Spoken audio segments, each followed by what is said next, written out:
Bugun juda muhim masalani tushuntirib beraman. Nega avgust oyida pensiya qo'shilganda barcha pensionerlarga bir xil pul qo'shilmaydi? Kimdir menga bir erta 1000 so'm qo'shildi deydi. Yana kimdir qo'shnimga 300 ming so'm qo'shilibdi. Menga esa kamroq tushdi deb xavotirga tushadi. Ayrimlar esa hamma pensionerga bir xil o'shiriladi deyishgandi-ku deb o'ylaydi. Mana shu joyda eng ko'p tushunmovchilik paydo bo'ladi.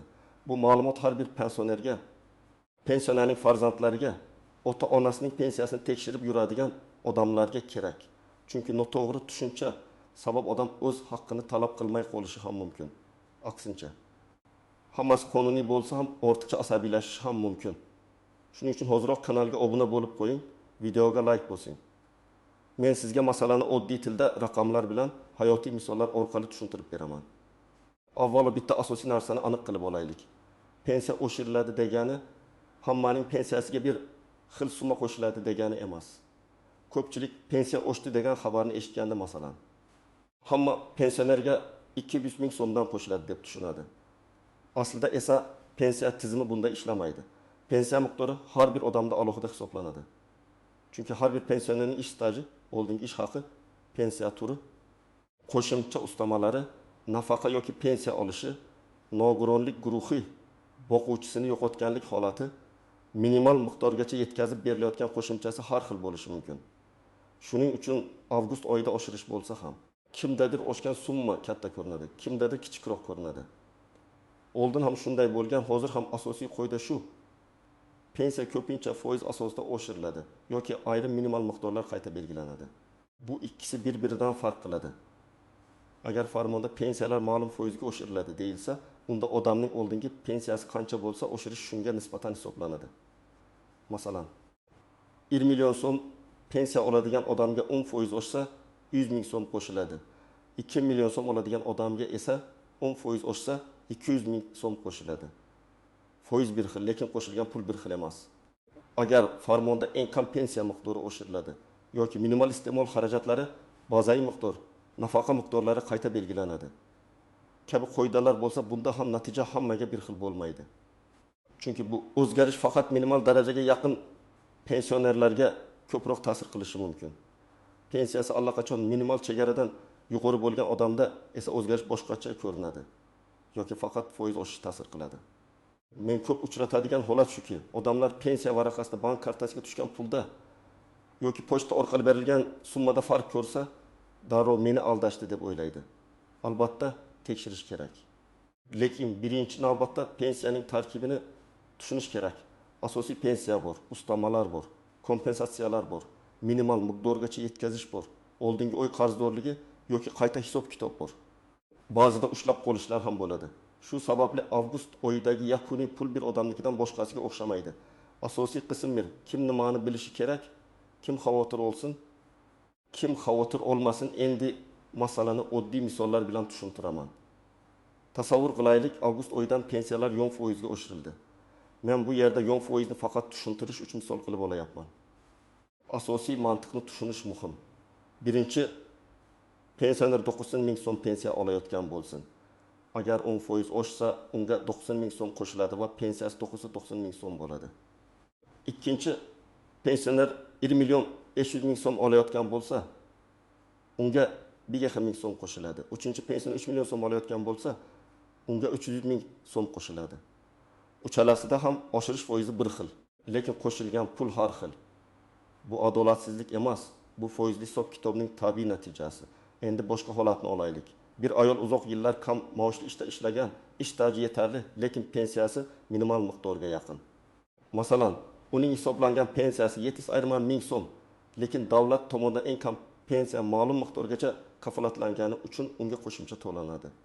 Ya'ni uning qog'ozdagi hisoblangan pensiyasi boshqa. Qo'lga oladigan pensiyasi boshqa bo'lishi mumkin.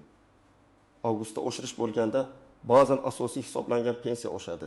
Ba'zan esa minimal darajagacha yetkazish mexanizmi o'zgaradi. Natijada u kutganidek katta qo'shimcha ko'rmasligi mumkin. Chunki oldin unga minimal darajagacha qo'shimcha berilayotgan bo'lgan, yangi hisob-kitobda asosiy pensiya oshib, o'sha qo'shimcha qisqarishi mumkin. Qo'lga tegadigan yakuniy summa oshadi, lekin foizni to'liq qo'shishdi deb ko'rinmasligi mumkin. Masalan, odamning hisoblangan pensiyasi 800 ming so'm, lekin minimal kafolat sabab u 20 million so'm olayotgan edi. Ya'ni 200 ming so'm qo'shimcha bor edi. Agar asosiy pensiya 10% ga oshib 80 ming bo'lsa, minimal kafolat hali ham 1 million bo'lsa, odam baribir 1 million olishi mumkin. U menga hech narsa qo'shilmadi deydi. Aslida hisoblangan qismi oshgan, lekin minimal qo'shimcha kamaygan yoki yakuniy miqdorga ta'siri sezilmagan bo'lishi mumkin. Agar minimal kafolat ham oshsa, unda qo'lga oladigan summa o'zgaradi. Shuning uchun pensiyaning faqat umumiy summasiga emas, tarkibiga ham qarash kerak. Yana bir misol. Erkak kishi 35 yil ishlagan, maoshi yaxshi bo'lgan, pensiyasi 2 million 800 ming so'm. Avgustda foizli oshirish bo'lsa, unga qo'shiladigan summa anchagina ko'proq bo'ladi.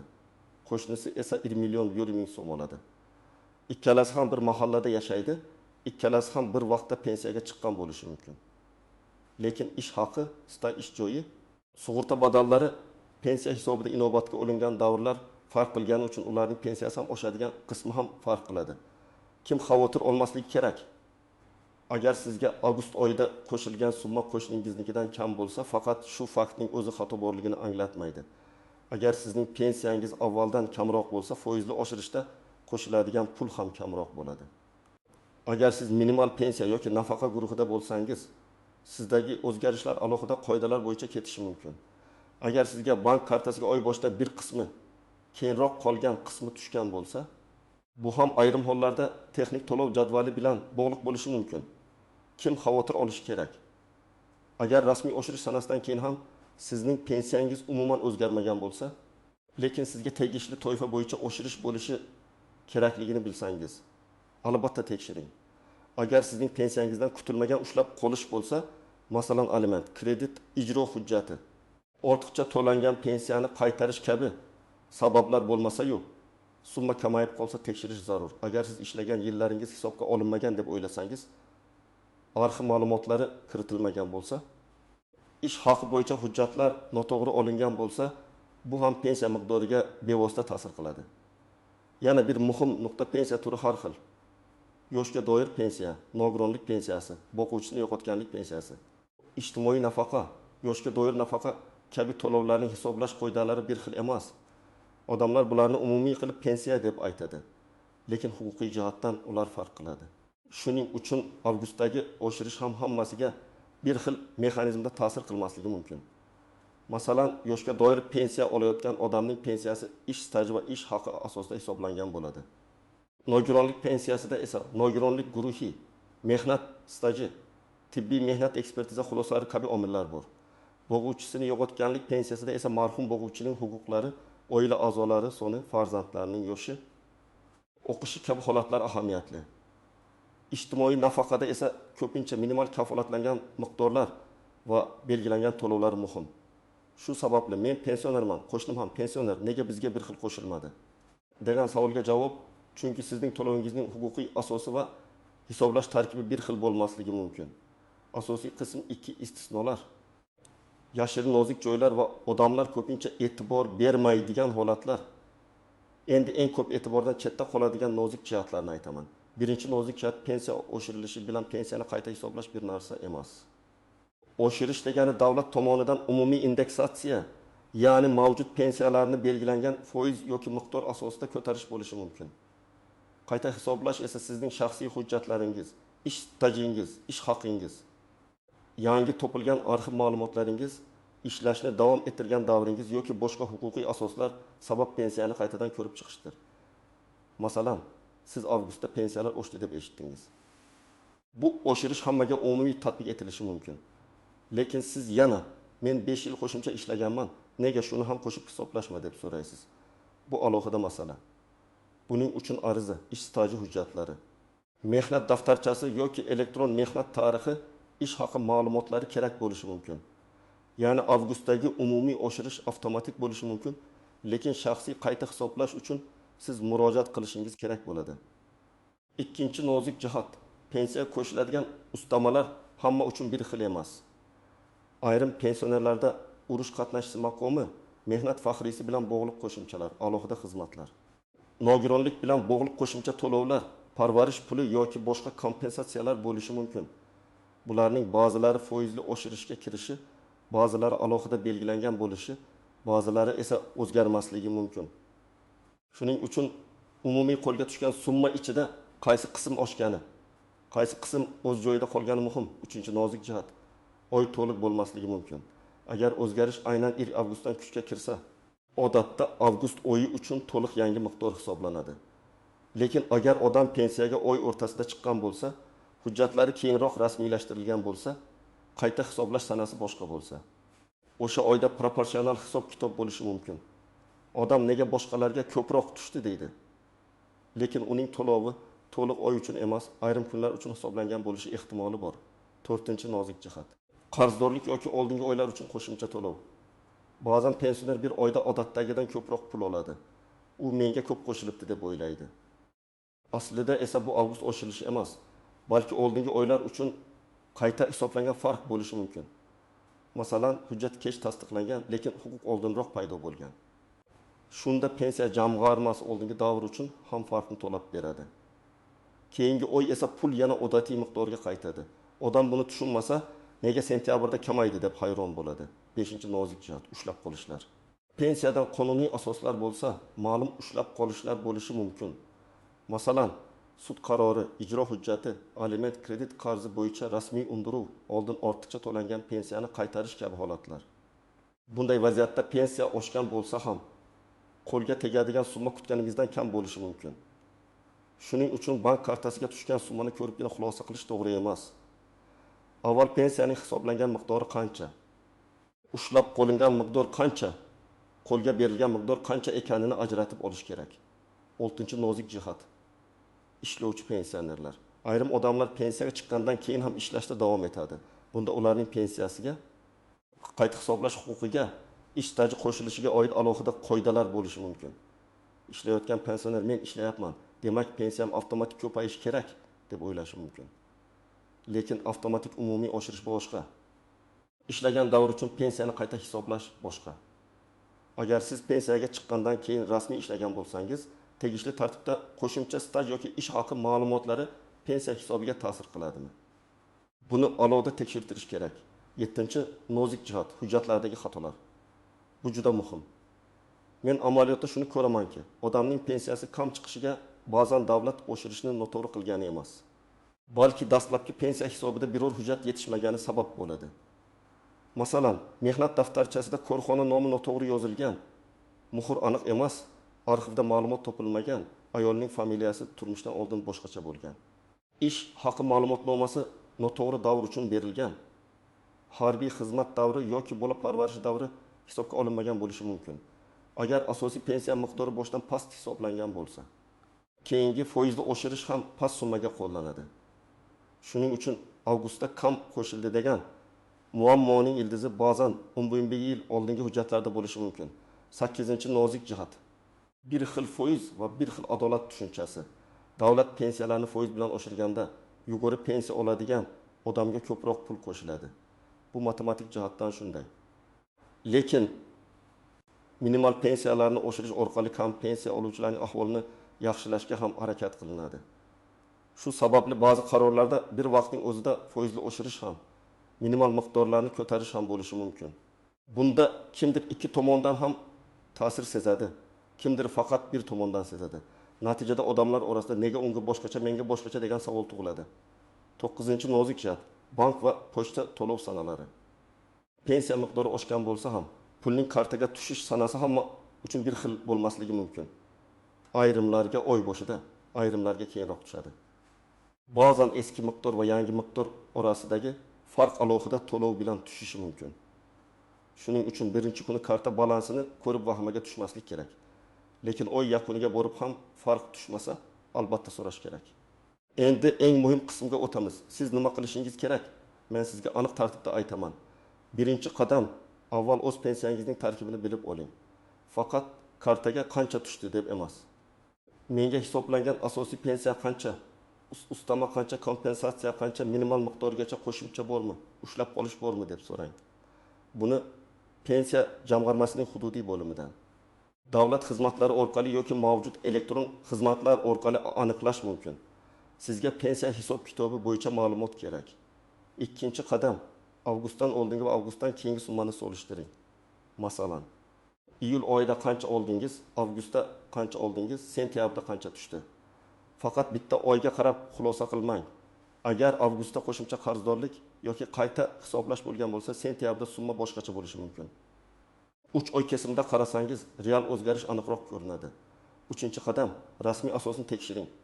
Qaysi sanadan, qaysi toifadagi pensiyalar, qancha foizga yoki qanday miqdorlarda oshirilgani haqidagi rasmiy qaror yoki farmonni ko'ring. Ijtimoiy tarmoqlardagi gap so'zga emas, rasmiy xabarga tayaning. Chunki hamma pensionerga falon so'mdan qo'shilar ekan degan mish-mishlar ko'p bo'ladi. Asl matnda esa pensiyalar falon foizga oshiriladi yoki eng kam miqdorlar qayta belgilanadi deb yozilgan bo'lishi mumkin. 4-qadam. Agar xato bor deb hisoblasangiz, og'zaki gap bilan cheklanib qolmang. Yozma ariza bering. Arizada mening pensiyam avgust oyidan keyin qayta hisoblangan miqdorini oshirish qanday qo'llanganini, ustamalar va ushlab qolishlar bo'yicha batafsil tushuntirish berishingizni so'rayman deb yozing. Agar siz ish staji yoki ish haqi hisobga olinmagan deb o'ylasangiz, pensiyamni ish staji va ish haqi hujjatlari asosida qayta ko'rib chiqishni so'rayman deb alohida yozing. 5-qadam, hujjatlarni tayyorlang.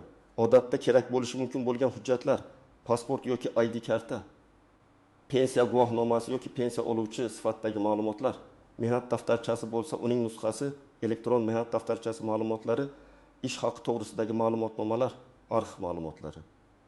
Familiya o'zgargan bo'lsa, nikoh guvohnomasi yoki tegishli hujjat, harbiy xizmat hujjatlari, bolalar tug'ilganlik guvohnomalari, nogironlik bo'yicha tibbiy xulosa, boquvchisini yo'qotganlik pensiyasi bo'lsa, o'lim guvohnomasi va qarindoshlikni tasdiqlovchi hujjatlar. Sizning olatingizga qarab ro'yxat farq qilishi mumkin, lekin asosiy maqsad bitta. Pensiya hisobiga ta'sir qiladigan har bir davr va har bir huquqni hujjat bilan tasdiqlash. 6-qadam, arxiv masalasini e'tiborsiz qoldirmang. Ko'p korxonalar yopilgan, nomi o'zgargan, birlashgan yoki tugatilgan bo'lishi mumkin. Bunday holatda ish staji va ish haqi ma'lumotlari arxivdan olinadi. Agar sizning 1980-yillar, 1990-yillar yoki 2000-yillar boshidagi ish davringiz hisobga olinmagan bo'lsa, arxiv so'rovi berish kerak. Ba'zan bitta arxiv ma'lumotnomasi pensiyani sezilarli oshirishi mumkin. Chunki pensiya hisobida staj va ish haqi asosiy omillardan biridir. 7-qadam, bank tushumlarini saqlab boring. Kartaga tushgan SMS xabarlar, bank ilovasidagi kirimlar, pochta orqali olgan bo'lsangiz, to'lov qaydnomalari sizga solishtirish uchun kerak bo'ladi. Agar siz pensiya bo'limiga murojaat qilsangiz, falon oyda shuncha tushdi deb aniq ayta olasiz. Aniqlik bo'lmasa, muammoni isbotlash qiyinlashadi. 8-qadam, agar javobdan qoniqmasangiz, yuqori turuvchi tashkilotga yoki tegishli tartibda shikoyat qiling. Avval hududiy pensiya bo'limidan yozma javob oling. Yozma javobda hisob-kitob qanday qilinganini ko'rish mumkin. Agar u yerda ham tushunarsiz yoki noto'g'ri holat bo'lsa, yuqori tashkilotga murojaat qilish, davlat xizmatlari orqali shikoyat yuborish yoki huquqiy maslahat olish mumkin. Muhimi, hammasini hujjat bilan qiling. 9-qadam, qo'shningiz bilan solishtirib emas, o'zingizning hujjatingiz bilan solishtiring. Bu eng muhim maslahat. Qo'shningizning pensiyasi siznikidan ko'p oshgani uning hujjatlari, staj yoki ustamalari boshqacha ekani bildirishi mumkin. Siz uchun asosiy savol: mening pensiyam menga tegishli qonuniy tartibda to'g'ri hisoblanganmi? Ana shu savolga javob topish kerak. 10-qadam, pensionerning farzandlari ham yordam bersin. Ko'p ota-onalar hujjat yig'ish, elektron xizmatdan foydalanish, ariza yozish, bank ilovasini tekshirishda qiynaladi. Farzandlar ota-onasining pensiyasini bir marta jiddiy tekshirib bersa, ayrim xatolar aniqlanishi mumkin. Ayniqsa staj ko'p bo'lib, pensiya juda past ko'rinsa, hujjatlarni qayta ko'rib chiqish foydali.